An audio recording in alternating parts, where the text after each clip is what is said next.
예, 반갑습니다. 한양대학교 주청입니다. 반갑습니다. 예, 저는 그 앞에 해외 사례와 연결하는, 민간 개발하고 해외 사례를 연결하는 부분을 이제 설명을 드리려고 하고요.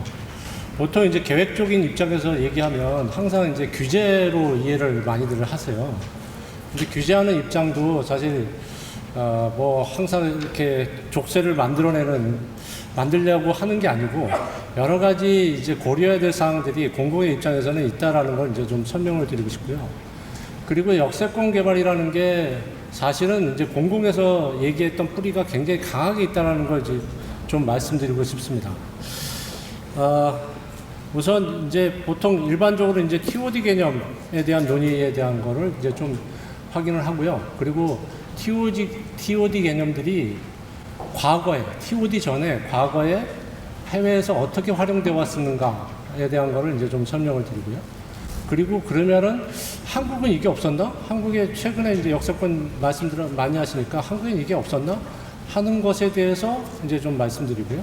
그 다음에 이제 최근에 저희가 역세권을 바라보는 시각에 대해서 이제 말씀드리도록 하겠습니다.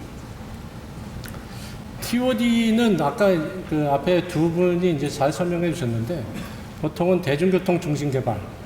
이게 이제 꼭 역세권이 필요는 없습니다. 그렇지만 이제 역세권 중심 개발로 이제 이해를 하고요.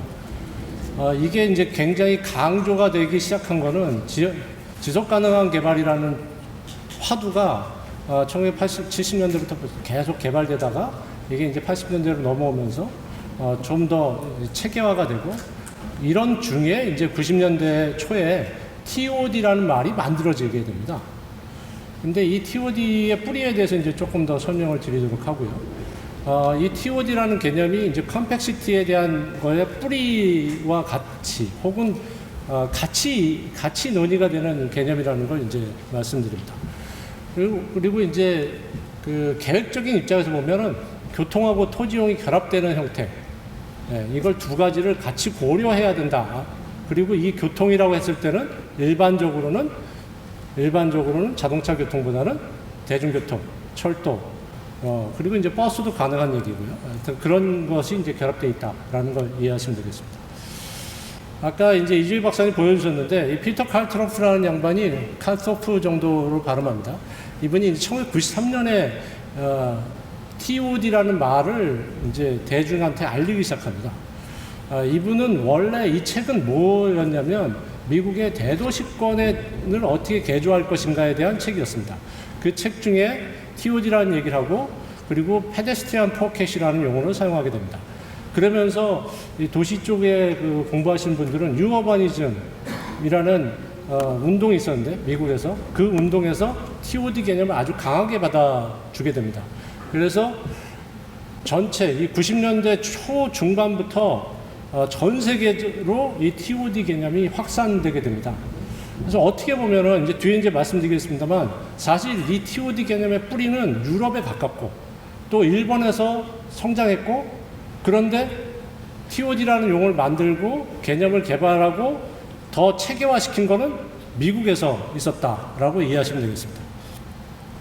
이 미국에서 다수의 학자들이 이 TOD에 대한 관심을 집중하게 되는데요. 이거는 원래는 이제 대중교통을 어떻게 활성화시킬 것인가에 대한 미국은 이제 자동차 중심의 도시들이 많기 때문에 대중교통을 어떻게 활성화시킬 것인가에 대한 논의들이 이제 90년대 중반, 초중반에 활성화되면서 이 TOD 개념이 원래 이 칼스프라는 분은 건축가였고 TOD를 분석적으로 연구하셨던 분들은 교통계획가들이었는데 이분들이 결합되면서 아주 그 체계화되어 있는 어떤 학문적 분야로 만들어지게 됩니다. 이게 이제 트렌드 오리엔티드 커뮤니티, 뭐 콜리도 리전, 아까 그 이주일 박사님 말씀하신 것처럼 트렌드 오리엔티드 TO 한 다음에 뭘 붙이는 게 일종의 유행처럼 지금 활용되고 있다라고 이해하시면 되겠고요.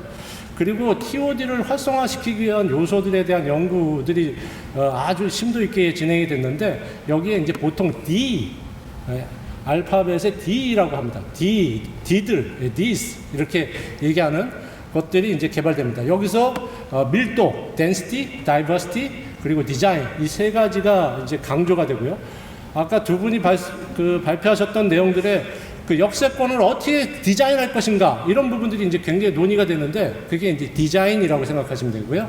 그리고 초기에 이 다이버시티는 상업 용도와 레저 그리고 아까 공원, 광장 이런 것들을 이제 결합하는 단순히 주거뿐만 아니라 다른 용도까지 결합하자 해서 다이버시티가 되고요. 그리고 역세권은 근본적으로 덴시티를 올려야 되겠다. 왜? 역을 이용하는 인구를 더 많이 확보해야 되기 때문에 아까 그 한큐 간사이 지방의 한큐에 대해서 말씀하셨지 않습니까? 그러한 형태로 이제 이 개념화가 진행이 되고 최근에는 이 D들이 막 붙습니다. 여기에 이제 distance to transit, destination accessibility. distance to transit은 거리를 어떻게 하면 가깝게 만들어낼 것인가에 대한 논의고 그리고 destination은 여기서 이제 빠진 게 하나 있습니다. 뭐냐? 일자리를 더 집어넣어야 되겠다. 그래야지 더 활성화되어 있는 역세권이 되지 않느냐. 그래서 5개의 D를 여러분들 기억하시면 역세권 활성화할 때 굉장히 도움이 되지 않을까 이렇게 생각합니다. 그리고 이제 이 개념들이 더 발전해 나가면 진주 목걸이라는 용어를 사용하게 됩니다. 예. 그게 이제 세르베로라는 분이 진주 목걸이라는 용어를 이제 2008년에 사용하고 많은 한국인 학자들이 이제 진주 목걸이 개념을 이제 차용하고 있습니다. 그리고 아까 이제 이주일 박사님 말씀하셨던 거에 일본의 사철에 대한 얘기를 했는데 초기에 그 철도 개발을 하고 부동산 개발은 같이 갔습니다. 왜? 철도 개발에 돈이 많이 들어요. 철도 개발에 돈이 많이 들어요. 그 개발의 비용을 어디서 초기에 만들어내느냐? 부동산 개발, 교외 주거지 개발하고 붙였습니다. 이게 전 세계적인 현상이었고 이것이 지속적으로 남아있는 나라 중에 하나가 일본. 그리고 최근에 저희가 홍콩 사례를 많이 얘기하는데 홍콩에는 레일 앤 프로퍼티라는 스킴이 있습니다. 이 레일 앤 프로퍼티는 뭐냐? 철도를 건설하고 역을 만든 다음에 거기를 고밀로 복합화해서 매각합니다. 그래서 그 돈으로 다시 철도를 건설하는. 그래서 보통 여러분들 홍콩 가보시면 철도역에 아주 고밀화되어 있는 개발들을 보실 수 있고 또 홍콩이 또 특징 중에 하나가 뭐냐? 전철비가 쌉니다. 왜 쌀 수 있냐?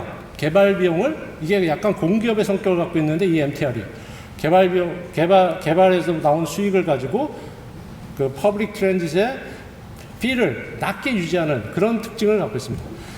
그래서 이 세 가지 지금 여러 가지를 이제 TOD와 관련된 최근의 논의를 간단히 설명드렸는데 이런 틀들이 주요하게 논의되는 사항들이다.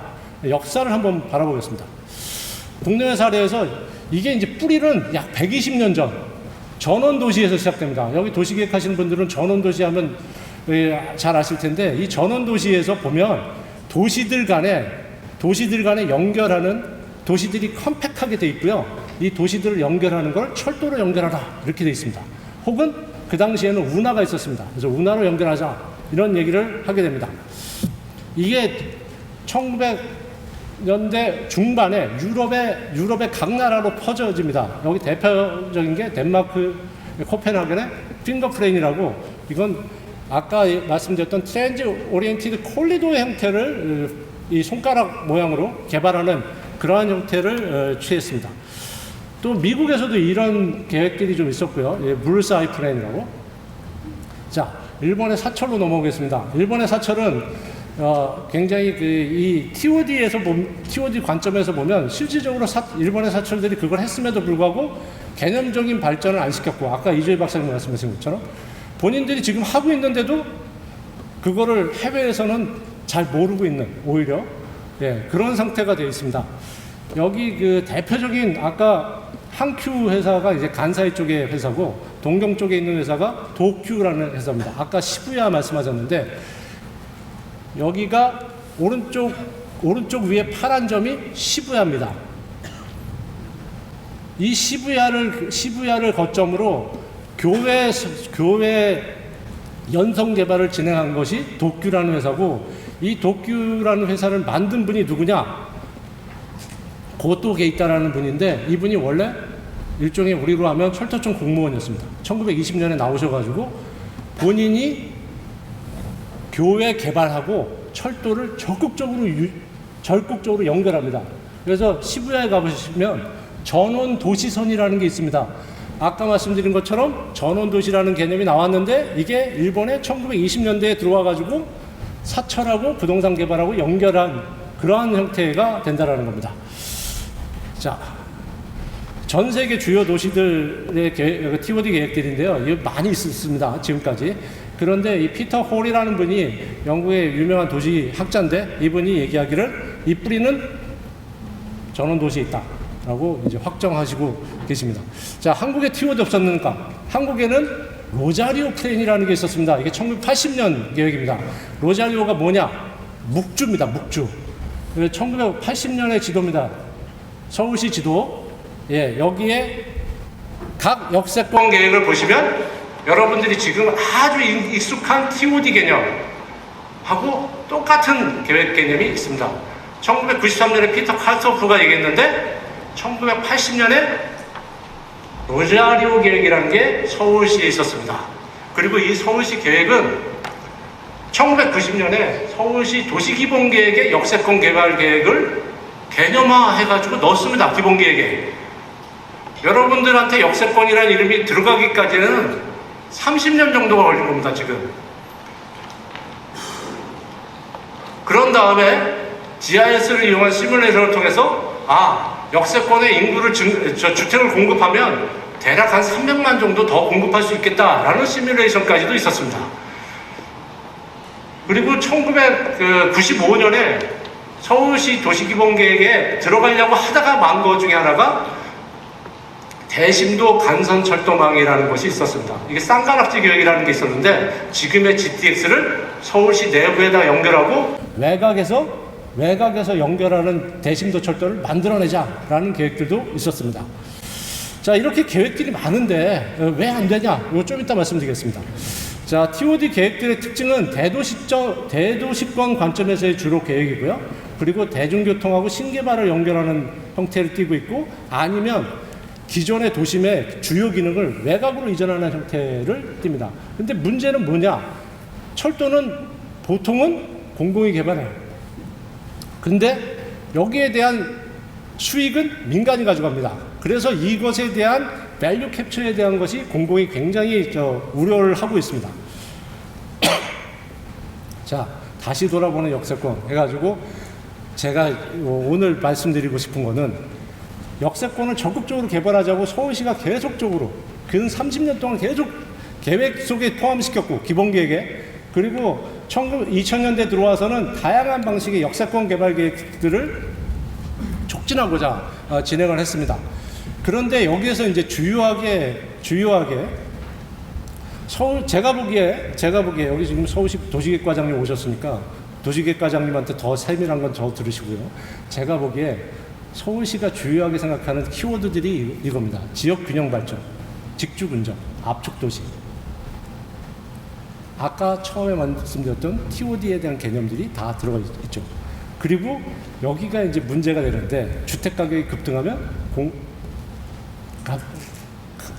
가격은 급등하고 가용지는 고갈되니까 어디로 가야 되느냐? 결국엔 역세권이다. 네. 그래서 이제 개발을 하고자 하는데 과거에 1995년부터 약 3년 동안 사실은 서울시 역세권에 업종이 대단히 많이 일어났었습니다. 서울시가 적극적으로 대처하고자 했으나 죄송합니다. 업종과 개발이 링크가 잘 안 되는 것을 확인한 겁니다.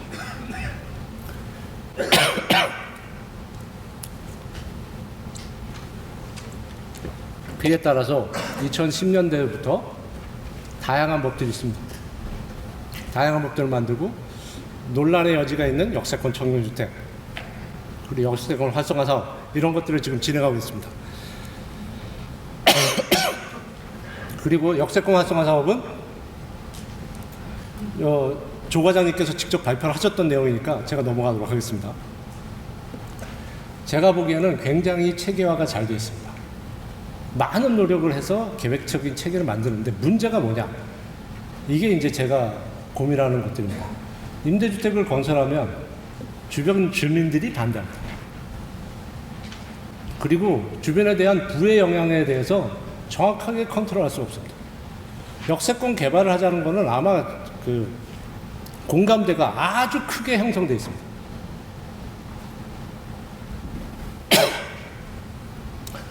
그런데 아까 그 기존 역에 대한 설명들을 하셨는데, 보통 기존 역들은 주변에 기본 인프라가 부족합니다.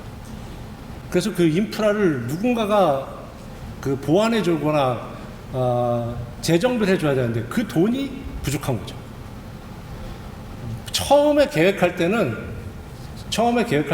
이렇게 개발 이익을 가지고 그걸 인프라를 뭔가 개선하겠다 이런 생각들을 하게 됩니다.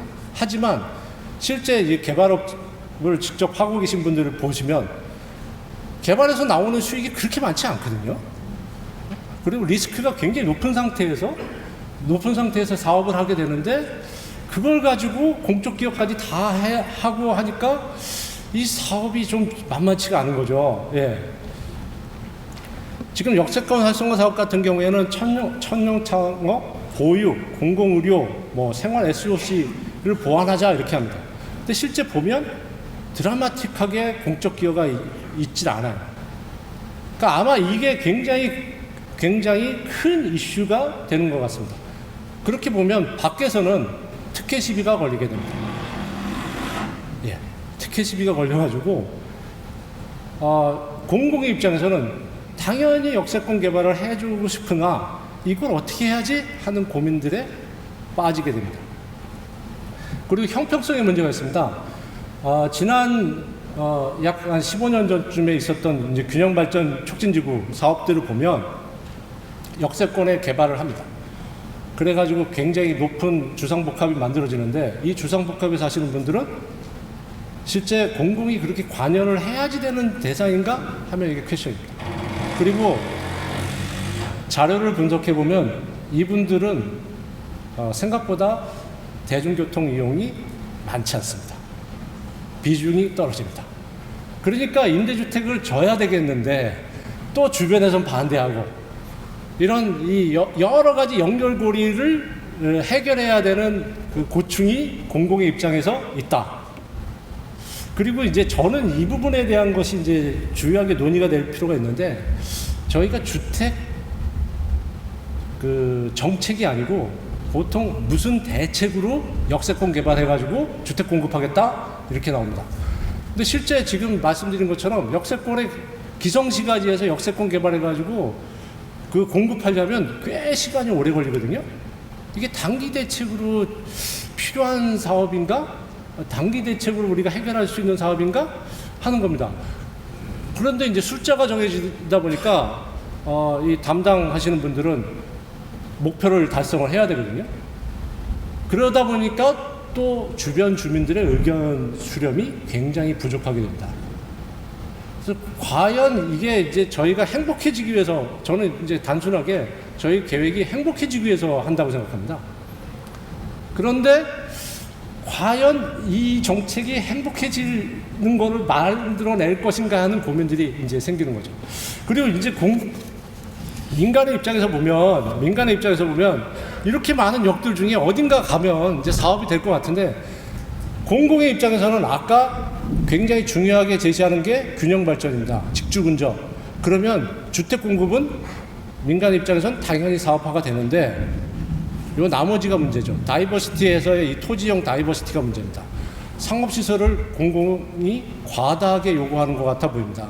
또 오피스 과다하게 요구하는 것 같아 보입니다. 이게 특혜 시비하고 걸리다 보니까 항상 문제가 되는 것들이, 돌아가는 문제들, 계속 이렇게 꼬리에 꼬리를 무는 문제들을 저희가 처하고 있다라고 생각합니다. 저는 이제 양쪽, 민간은 공공을 알아야 되고 공공은 민간을 알아야 된다는 게 제 기본적인 생각입니다. 이것이 서로 파트너십이 잘 될 때 저희가 필요한 시설들이 원활하게 공급될 것이라는 게 제 기본적인 생각이고요. 오늘 발표에서는 주로 공공의 입장에서 무엇을 고민하고 있는지를 설명드리고자 했습니다. 네, 감사합니다.